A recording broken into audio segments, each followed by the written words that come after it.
سورہ حامیم السجدہ آیت نمبر 30 میں اللہ رب العزت ارشاد فرماتا ہے ان الذین قالوا ربنا اللہ، بے شک جن لوگوں نے کہا ہمارا رب اللہ ہے،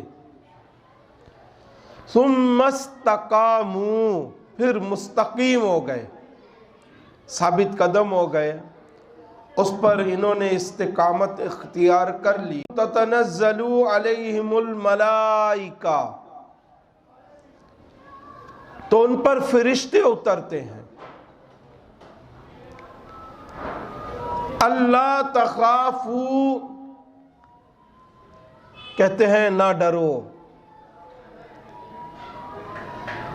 ولا تحزنوا، اور نہ غم کرو، وابشروا بالجنۃ التی کنتم توعدون، اور خوش ہو جاؤ اس جنت پر جس کا تمہیں وعدہ دیا جاتا تھا۔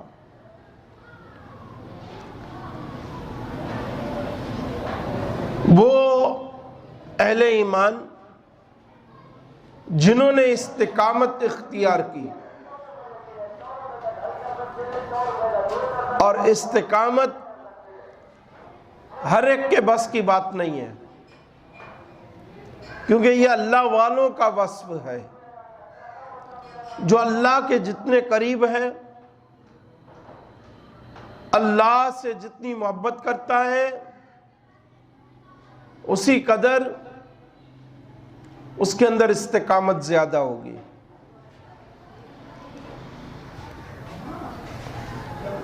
اور ہر ایمان والا اپنی زندگی کا اس کو جز بنائے، استقامت، ثابت قدمی، مضبوطی،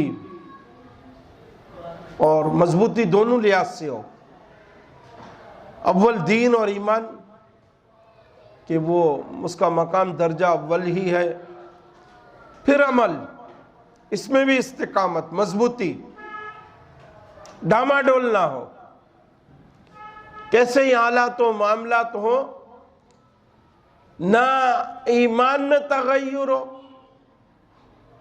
نہ عمل میں تغیر آئے، دونوں میں ایک ایمان والا مضبوطی دکھائے۔ تفسیر خزائن العرفان میں اس آیت مبارکہ کی تفسیر کے تحت درج ہے، سیدنا صدیق اکبر رضی اللہ تعالی عنہ سے دریافت کیا گیا استقامت کیا ہے، تو آپ نے جواب ارشاد فرمایا کہ اللہ کے ساتھ کسی کو شریک نہ کرے۔ حضرت عمر رضی اللہ تعالی عنہ نے اس کے جواب میں ارشاد فرمایا استقامت یہ ہے کہ امر و نہی پر قائم رہے، جس کا حکم دیا گیا وہ کرتا رہے، جس کا منع کیا گیا اس سے اپنے آپ کو باز رکھے۔ حضرت عثمان غنی رضی اللہ تعالی عنہ نے استقامت کے جواب میں ارشاد فرمایا استقامت یہ ہے کہ عمل میں اخلاص کرے، عمل میں سچا ہو، یہ اخلاص ہے، عمل خالص اللہ کے لیے ہو، عمل میں ملاوٹ نہ ہو۔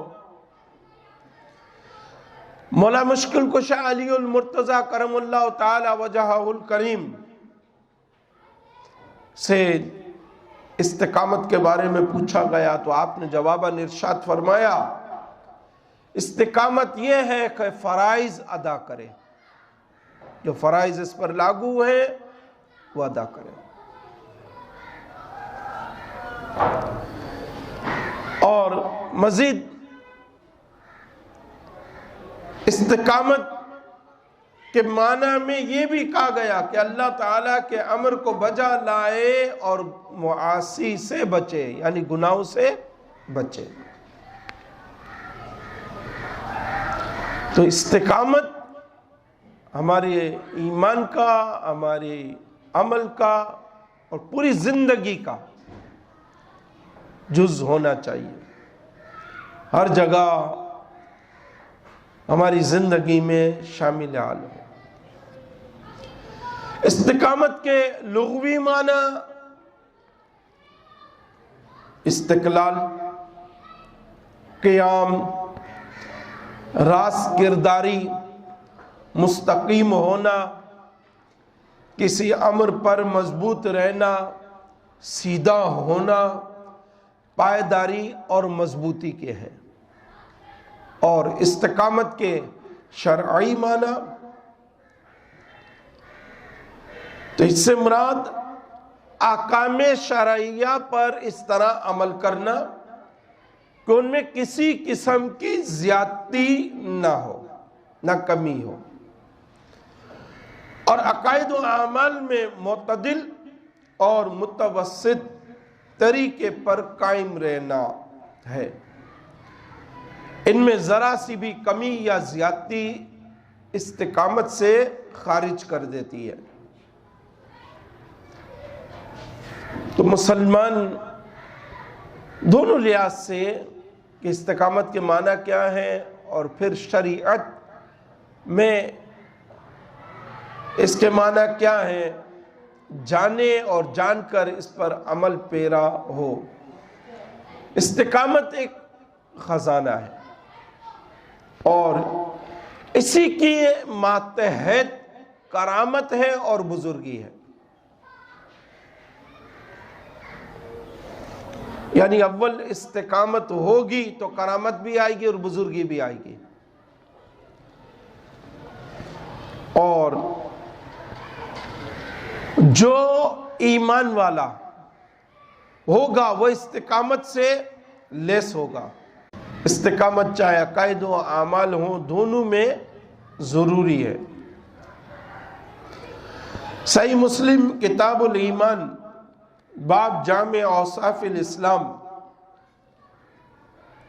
عن سفیان بن عبداللہ الثقفی قال، حضرت سفیان بن عبداللہ ثقفی آپ روایت کرتے ہیں، قلت یا رسول اللہ، میں نے عرض کی یا رسول اللہ صلی اللہ علیہ وآلہ وسلم، قل لی فی الاسلام قولا، مجھے اسلام کی ایسی بات بتا دیں، لا اسأل عنہ احدا بعدک، کہ آپ کے بعد میں کسی سے نہ پوچھوں، کہ آپ کے بعد میں کسی سے سوال نہ کروں۔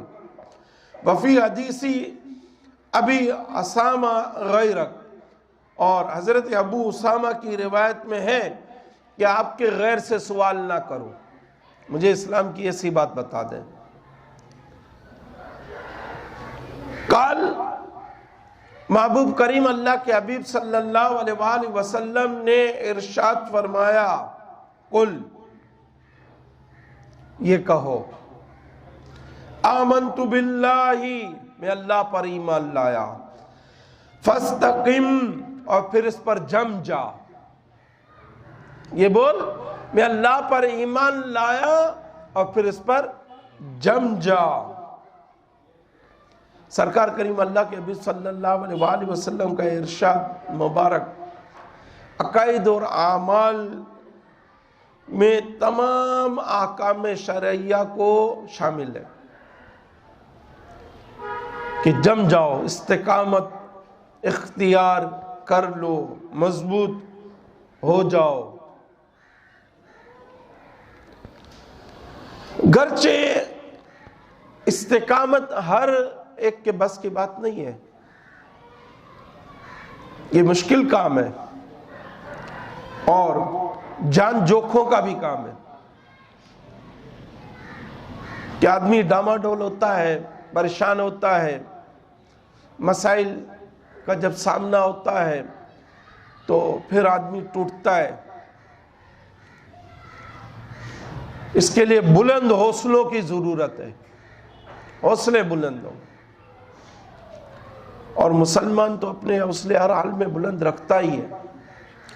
دنیا میں رہنا ہے تو بھی حوصلے بلند ہے، دنیا سے جانا ہے تو بھی حوصلے بلند ہے، خوشی ہے تو بھی حوصلے بلند ہے، دکھ کی گھڑی ہے تو حوصلے بلند ہے.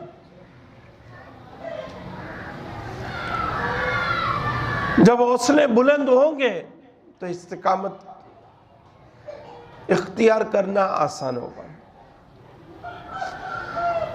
اور جب استقامت ہوگی تو پھل آئے گا اور بہت عمدہ آئے گا، نتائج بہت بہترین آئیں گے.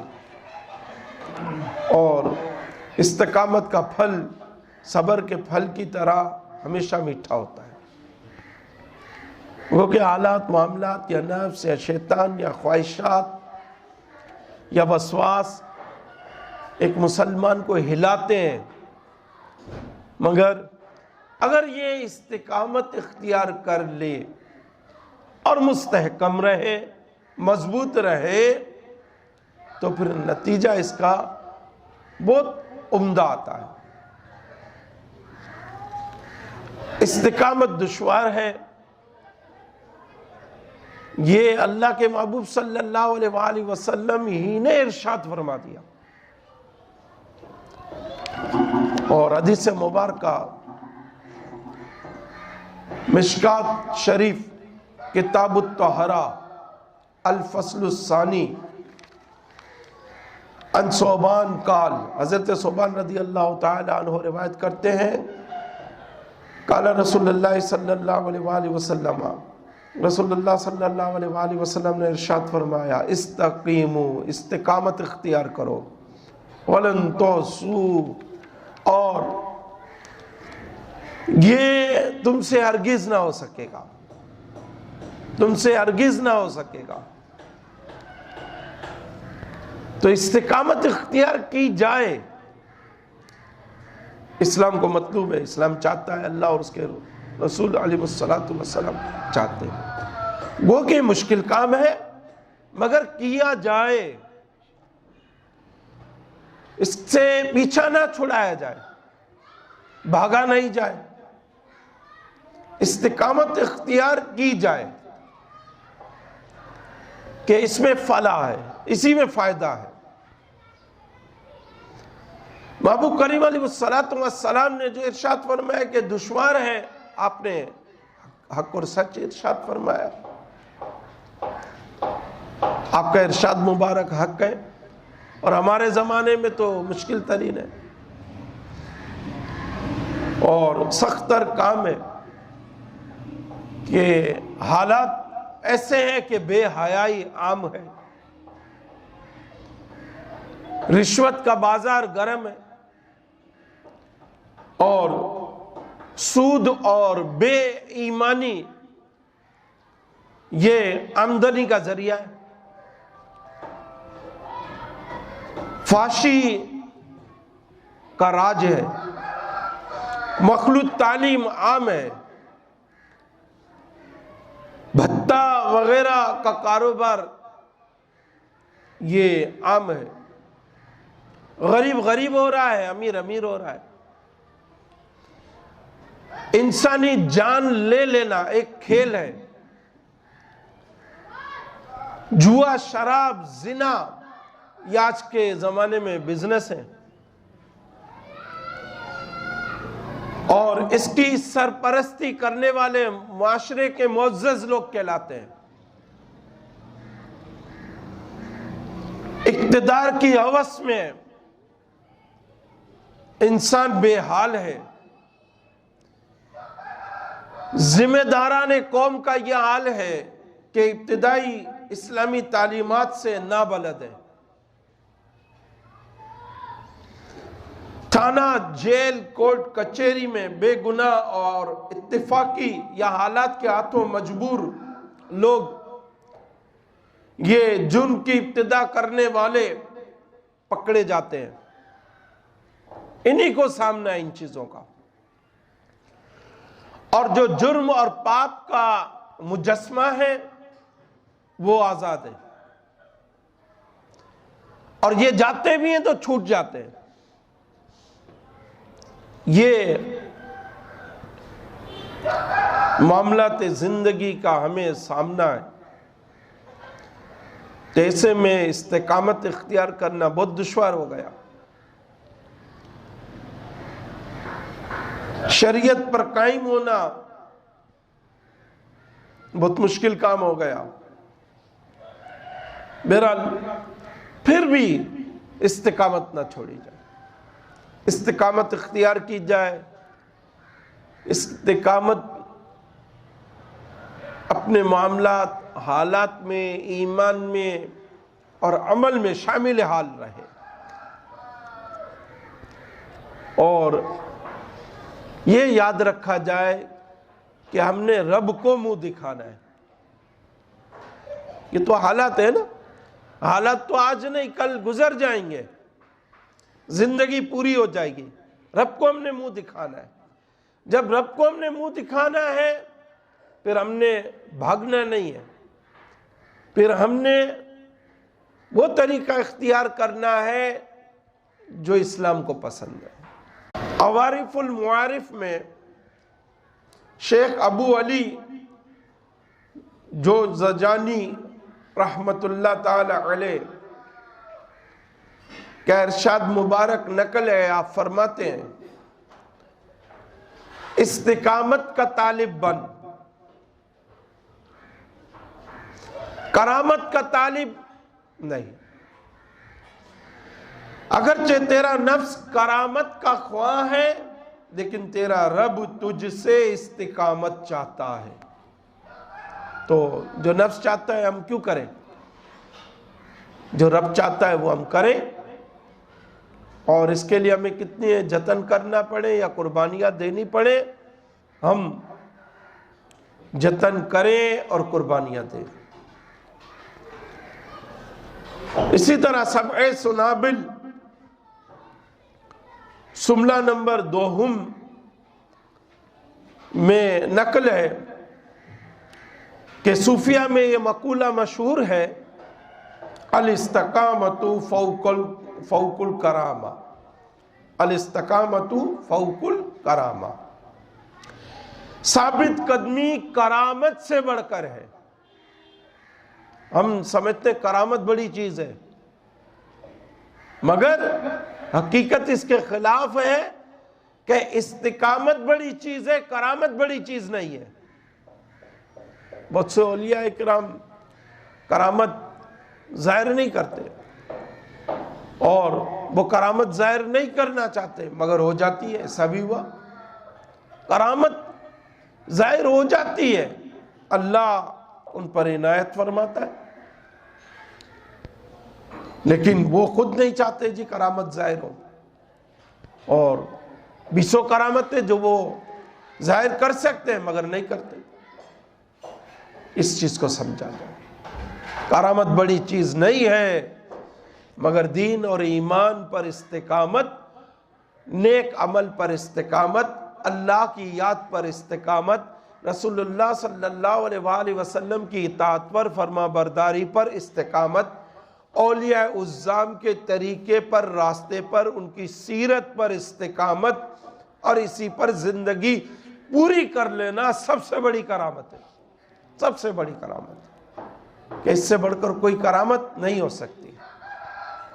ہم اس کرامت کے حامل ہوں.